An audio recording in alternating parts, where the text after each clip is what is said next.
Bom, e nos últimos anos, a procura por previdência privada tem se tornado mais popular. E a preocupação com a família também está no radar dos brasileiros, popularizando também o seguro de vida.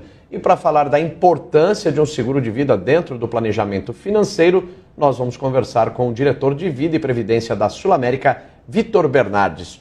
Oi, Vitor, muito bom dia para você. Seja bem-vindo aqui ao Agora. Tudo bem? Tudo ótimo, bom dia Eric, bom dia Felipe, um prazer estar nesse bate-papo aqui com vocês. Uma coisa que chamou a atenção é que o seguro de vida coletivo começou a ganhar mais força, né? Mais fôlego agora nas famílias, não nas famílias, nas empresas, né? Isso começou a se tornar mais comum, o seguro de vida coletivo. Por quê? Veja, na relação trabalhista, né, tem algumas questões que envolvem convenção coletiva de trabalho, né, alguns sindicatos têm isso como uma forma de proteção obrigatória, mas não deixa de ser também uma conscientização maior que a própria empresa enxerga no seguro de vida como uma forma de proteger os seus colaboradores, enfim, até como um atrativo de um benefício para os seus funcionários, que sem dúvida nenhuma está muito atrelado, sim, com essa primeira cobertura que a gente chama de, numa proteção, numa eventual morte, naturalmente, a cobertura principal, né, na ausência aí do provedor de renda da família poder prover um mínimo de manutenção de padrão de vida, mas sem dúvida nenhuma outras coberturas que começam a ganhar espaço também, não só para esse beneficiário que recebe essa quantia, mas também algumas coberturas que trazem o benefício, a proteção para o próprio segurado, o contratante. Bom dia. O senhor falou de seguro de vida coletivo, né? Eu fiquei também curioso se o seguro de vida para as famílias, do ponto de vista assim, individual, também é uma tendência, também tem crescido. E como é que tem, e por que você acha que está acontecendo essa tendência? Legal. Quando a gente olha para o mercado, né, o seguro de vida coletivo ainda é a maior parte, né, até porque ele tem essa característica de ser um benefício oferecido. Muitas vezes a gente nota que os funcionários, colaboradores da empresa mal sabem o volume de capital segurado, as coberturas que estão contratadas, então isso é comum, né? O Brasil não é um país originalmente securitário, e o que a gente nota, sim, a sua pergunta é importante, nesse pós-pandemia, né, o aumento de procura do seguro de vida individual aumentou significativamente, né? A pandemia traz para dentro de casa uma preocupação muito importante, né? Aquele início de pandemia de morte aleatória, sem grandes razões, antes da gente discutir qualquer questão relacionada à vacina, etc., né? Então, isso traz, sim, a preocupação para dentro da mesa, para dentro de casa, né? O seguro de vida individual ainda é uma parcela menor dentro do que a gente observa, mas o crescimento, ele é, sim, mais expressivo. E o mercado como um todo, sejam as seguradoras, ou sejam os distribuidores, corretores de seguro, enfim, vem trazendo isso, se apoiando principalmente também nessas coberturas que vão além da cobertura de morte, né, que é o evento principal quando a gente fala de seguro de vida. E para citar alguns exemplos aqui, a gente tem algumas coberturas que protegem o próprio segurado comprador. Vou dar alguns exemplos, né, o DIT, né, que a gente chama que é a diária de incapacidade temporária, é uma cobertura extremamente importante, por exemplo, para um profissional autônomo, um profissional liberal que não tem ali uma renda permanente, e que numa eventual necessidade de afastamento, uma coisa mais corriqueira, vamos pensar aqui, estava jogando bola no final de semana e quebra um braço, ou ganha uma torção, pensa num dentista, né, que depende muito da sua condição física na sua plenitude, uma eventual lesão que o impeça de trabalhar aí por 15, 30 dias, como é que esse dentista ele mantém a sua geração de renda, né? Então, essa cobertura, por exemplo, ela é muito importante para esse tipo de profissional que mantém minimamente essa proteção durante essa incapacidade temporária para poder manter aí as suas contas, as suas despesas em dia. Vitor, cada vez mais isso se proliferou, né? Está sendo procurado não só o plano de saúde, o seguro de vida. Você viu uma tendência de crescimento, você está falando da Covid, crescimento depois da pandemia, durante, ou ela já vem antes da pandemia da Covid? A gente observa, sim, um crescimento nos últimos anos, mas a pandemia ela acelera, né? Porque, de novo, ela traz essa preocupação para dentro de casa, e o mercado, primeiro, durante a pandemia, de forma muito responsável, cobriu todos os eventos de morte causados por Covid, mesmo sendo pandemia um evento não coberto normalmente. Quando a gente fala de pandemia, é um evento não coberto, o mercado fez frente à sua principal responsabilidade, né, de proteger famílias, né? O mercado pagou mais de 7 bilhões de indenizações durante esse período específico só para as mortes causadas pela Covid. Então, sim, a Covid ela aumenta, ela é foi um fator importante nesses últimos anos, o que faz com que a busca pelo produto aumente e o mercado soube, de forma inteligente, junto dessas coberturas adicionais, que não seja só falar da morte, aproximar ainda mais os clientes consumidores, né? Mudar um pouco a linguagem que esse mercado há uns anos atrás trazia, né? Você lê condição geral de seguros é sempre muito desafiador, então quando você busca hoje uma trás de venda,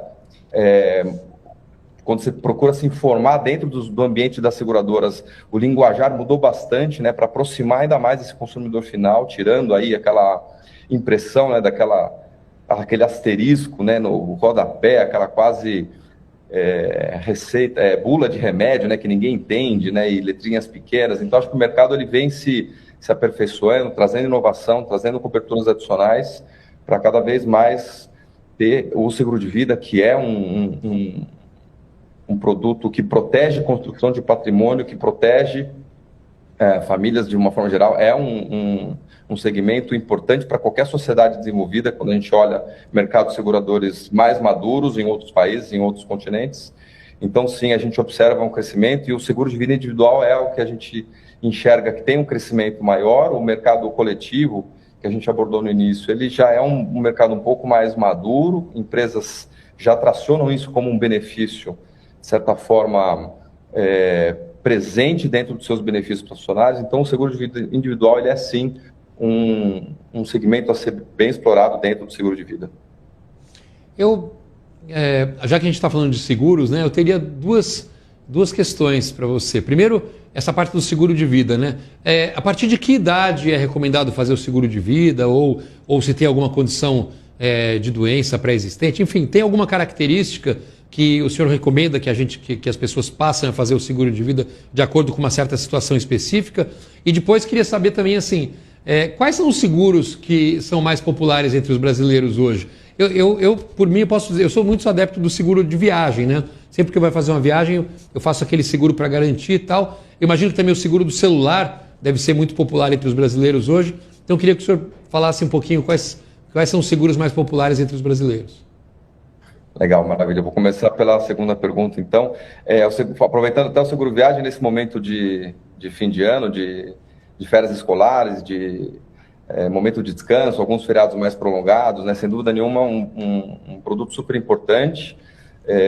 Pensando aqui para quem vai viajar fora, e a gente mesmo com alta de dólar vê sim ainda um aumento de procura desse tipo de produto. É um produto de distribuição muito simples, né? Um produto bastante digital, que tem uma amplitude de cobertura muito, muito importante. Então, desde uma situação, para quem falando aqui, né, de férias escolares, está com criança, enfrentando um simples resfriado, uma dor de garganta, uma coisa muito simples, que precisa de um medicamento que vai exigir receita. Você estando fora, receita, às vezes, algum medicamento que está habitualmente acostumado a usar aqui no país, precisa de uma receita.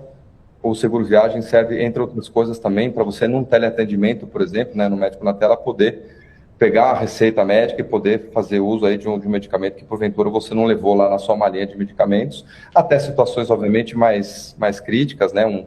Um acidente leve, uma torção, uma quebra de perna, enfim. Pensando em custo médico, né? Quando você olha para o custo médico nos Estados Unidos, não dá para pensar em viajar sem um seguro viagem internacional. Alguns países, como a Europa, que tem um tratado de Schengen, que exige pelo menos 30 mil euros de cobertura, então o seguro viagem, sem dúvida nenhuma, é um produto extremamente importante e que tem que fazer parte, sim, do planejamento de qualquer viagem, né? Quando a gente fala aqui entre os produtos, né, falando do seguro de vida, entre outras modalidades, o seguro de vida ele já conquista um espaço maior. Acho que a proteção do bem, você falou do celular, seguro automóvel, ele esteve à frente há alguns anos, né, dentre os seguros mais procurados. O seguro de vida ganha, sim, um espaço. Falando em momento ideal, né, assim como previdência, que foi também um assunto comentado, comece o quanto antes, naturalmente. O seguro de vida ele tem uma característica super relevante, que é a amplitude de coberturas que ele tem é muito grande. Então, mesmo para aquele aquela pessoa que não tem um beneficiário imediatamente pensando, né, em deixar algum patrimônio, alguma proteção para alguém, ele protege a si mesmo, né, o seguro que a gente chama de acidentes pessoais, protege o próprio segurado, enfim, num eventual acidente, assim como essas outras coberturas que eu citei, vou citar outra aqui, como, por exemplo, cobertura de doenças graves, que num eventual diagnóstico traz aí um capital segurado para um tratamento num hospital mais sofisticado, enfim, uma segunda opinião médica, ou qualquer que seja o desejo de utilização, né, essa cobertura de doenças graves, ela é muito, muito útil. Então, acidentes pessoais seriam talvez uma porta de entrada para aquela pessoa mais jovem, que ainda não tem um beneficiário, mas você pensando aqui no ciclo de vida de uma pessoa que casa, que tem filhos, que muda o seu patrimônio, né, começar pensando aqui em proteções de capitais segurados maiores e fazer essa gestão, né, dessa proteção ao longo da sua vida, olhando muito para a capacidade de personalização que esse produto tem, respeitando o seu momento de vida para aquela proteção específica, seja garantir estudo dos filhos durante o período escolar, enfim. O produto é muito versátil, né, e tem uma capacidade de customização, de personalização para qualquer tipo de consumidor e necessidade que essa família tenha e que esse segurado precise. Bom, nós conversamos aí com o Vitor Bernardes, ele que é diretor de Vida e Previdência da Sul América. Vitor, muito obrigado pela sua participação, foi um prazer recebê-lo aqui no Agora. Uma ótima sexta-feira e um bom fim de semana para você. Eu que agradeço, um ótimo ano para todos. Obrigado.